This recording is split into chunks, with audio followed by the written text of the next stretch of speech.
Истрагата за случајот транспортер во кој прво осомничен е градоначалникот на Битола Владимир Талески стигна и до Хрватска. Специјалното обвинителство трагало по имот на Талески на Хрватското приморје, дознава нова од извори во обвинителството.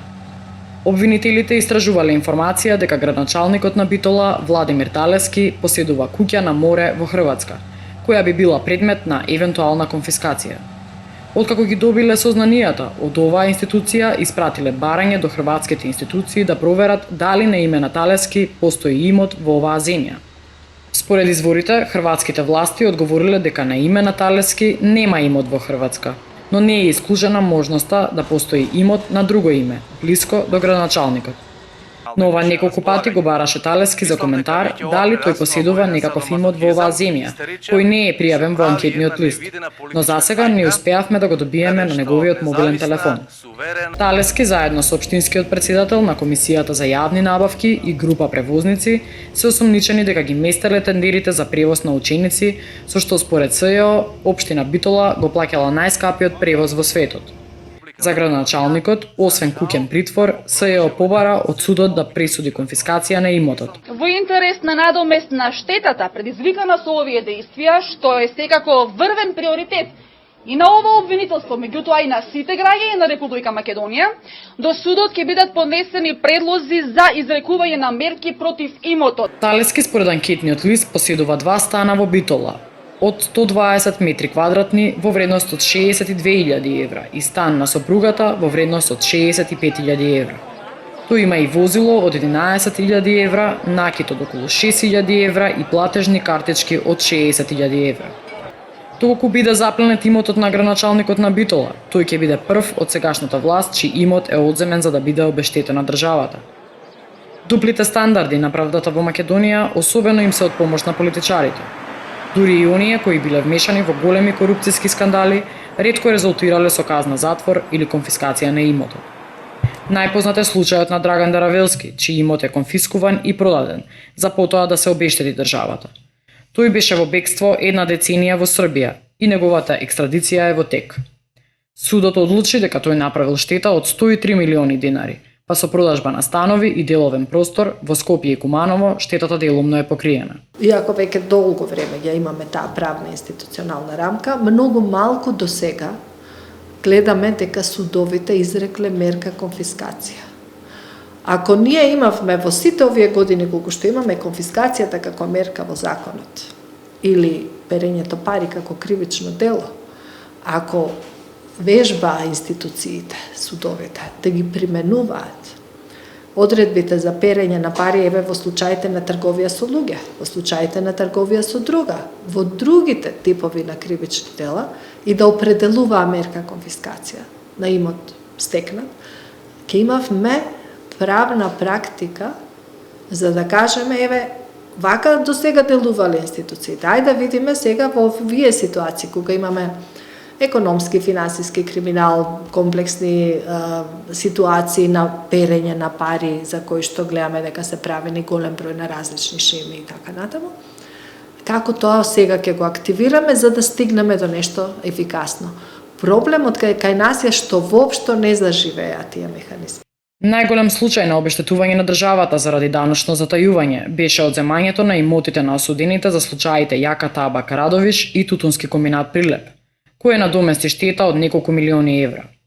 Раководствата на компаниите беа осудени за малверзации во бизнисот со цигари, поради што им беа одземени станови, куќи, викендици и друг имот. Друг познат случај беше оној на Исни Фарис Джемаили, кој беше осуден дека со правни маневри го ставал имотот под хипотеки кај други лица преку фиктивни договори за заем, со што ја оштетил државата за 44 милиони денари. Владата објави дека неговите 10 стана во Скопје со површина од 910 метри квадратни, заедно со деловен простор ќе му бидат конфискувани за да се обештети државата. Овие случаи докажуваат дека кога сака, државата може да функционира и да го конфискува имотот од оние кои го оштетиле незиниот буџет. За обичните луѓе, на пример, ловењето прекршоци е инстантно. Милорад Георгиевски за продавање 20 на мароли доби судска пресуда да плати казна од 150 евра. Тој продава малку зеленчук секој ден, за да извади околу 200 денари и да го прехрани семејството. Или фати инспекција. И вика, зошто продаваш? Па мора да живеем, ре човече, како да не продам? Немаш право да продаш, треба да извадиш лиценција. Која лиценција? За оружје, не вика треба да извадиш за земјоделска, добро, ќе извадим. Да носам по 1 тон, 2 тона роба, молим лепо да продам, да има за мене. Остоѓам коприви да продам и пари ќе печала. Законот е брз за обичните луѓе. За нив казните за ситни прекршоци од 100 или 200 евра мора да се платат од државата. Или како што се вели меѓународот, доколку се огрешиш пред законот за 100 или 200 евра, тогаш си криминалец, но доколку украдеш милион, тогаш си успешен бизнисмен или политичар. Но што е со политичарите? Дали за нив важат истите правила на игра? Граѓаните се речиси едногласни во поддржувањето конфискација на имотот и враќање на она што завршило во приватни џебови, повторно на државата. Парите да ги вратите беше едно од главните барања и на протестите на Шарената револуција, која бара запленување на имотот на сите политичари кои ќе бидат осудени за криминал. Дали сметате дека на оние политичари кои ќе бидат осудени за криминал треба да им биде одземен имотот и конфискуван? Па нормално, дека треба да се одземе. Ако се докаже согласно позитивните законски прописи, а има закон за одземање, ќе се примени законот што е. Ако нели има закон за одземање на имот неправилно стекнат, значи ќе се одземе. Ако е неточно, нема да се одземе. И така. Секако. Мислите дека тоа ќе надумести штетата која што е направена? Не. Меѓутоа треба правдата да излезе на виделини и да се спроведе на дело. И да биде тоа транспарентно, колку е одземено, од кого колку е одземено, тоа све да биде транспарентно. Да знае народот кој е кој бил. Па треба, ако се земале државно, треба да не се одземе, да се врати на народот. Да. Сигурно, обавезно. Сметате дека таа ќе биде обештетена државата? Па наравно дека државата треба сите што се огрешиле да им се конфискува имотот. Мислите дека ќе се случи тоа, ќе се дали се направат? Тоа можеме само да се надеваме, али мислам дека тешко ќе се случи. Па нема, али за памет за другите политичари да не крадат, да не. Случи ли тоа? Имате ли верба дека ќе профункционира правдата?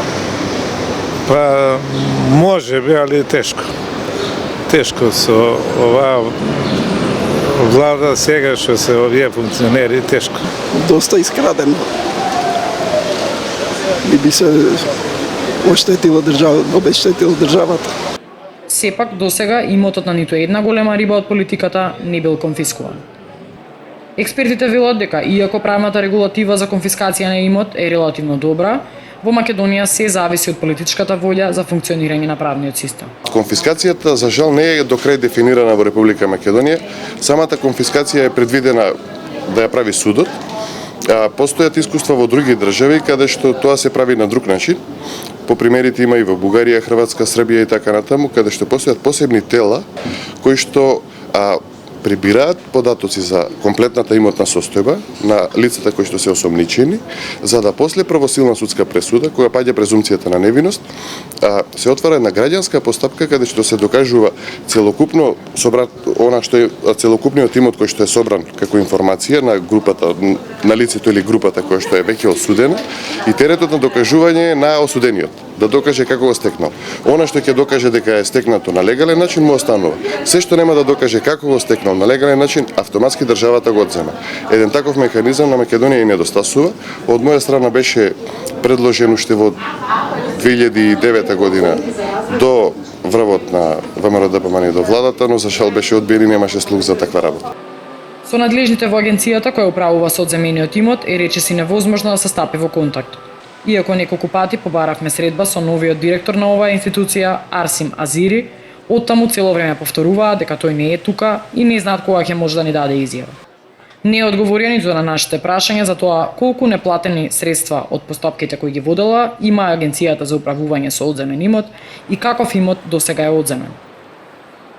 Лани бил продаден имот вреден од околу 130.000 евра, објавија медиумите. Според податоците кои ги добивме од Основниот суд Скопје 1 Скопје, во 2014 година биле донесени 21 пресуда со мерка за конфискација на имот. Во 2015-та 33 предмети и годинава до јули имало 31 предмет. Најчесто кривично дело по кое е изречена мерката е данъчно затајување, па така во првите 6 месеци од годинава имало 9 пресуди, во кои била изречена мерка конфискација на имот и тоа во вредност од околу 160.000 евра. Конфискувани биле и станови, автомобили, мобилни телефони, компјутери, метал детектори, археолошки предмети и слично, за кои е надлежна Агенцијата за управување со одземен имот. Конфискацијата се врши и во случаите кога не е изречена санкција, доколку се утврди дека не постои оправданост за стекнувањето со одреден имот или одреден капитал. Некој треба за случаите, како што во случајот тоа го прави сега специјалното јавно обвинителство, да поведе постапка за да се види дали постојат тука незаконски действија, дали врз основа на незаконски действија се стекнале со некаква корист определени лица, да се види таа определена корист дали се наоѓа во Македонија или се наоѓа на друго место. Конфискацијата е можна не само за имотот во државата. Институциите имаат на располагање истражни и правни мерки да ги најдат и парите кои на нелегален начин се изнесени од државата. Иницијалната каписла е со она што значи поднесување барање за оваков заем на правна помош.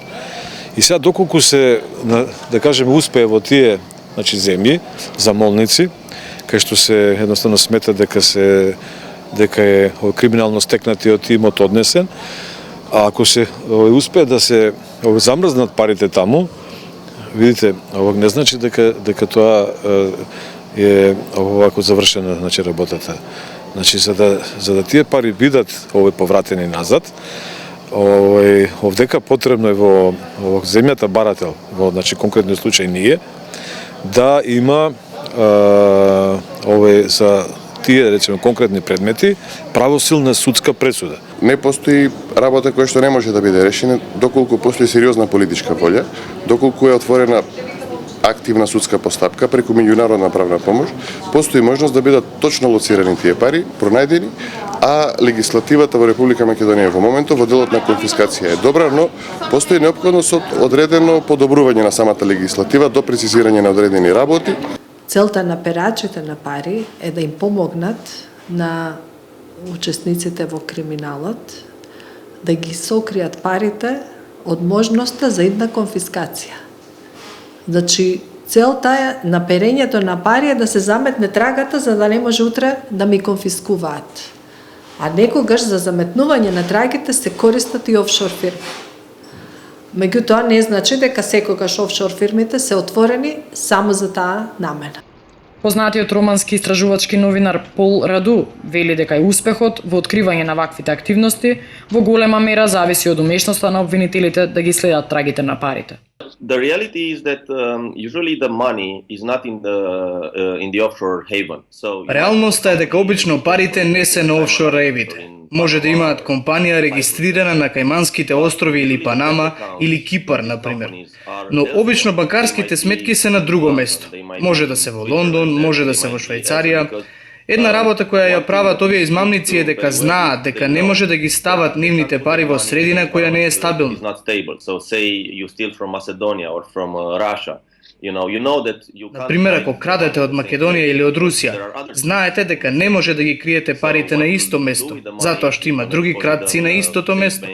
Па затоа парите ќе ги сместите на безбедна сметка во Лондон, Њујорк или Швајцарија. По објавата на бомбите на опозицијата, граѓаните слушнаа разговори на највисоки владени функционери со договарање милионски провизии за патишта, тендери, земјишта на водно.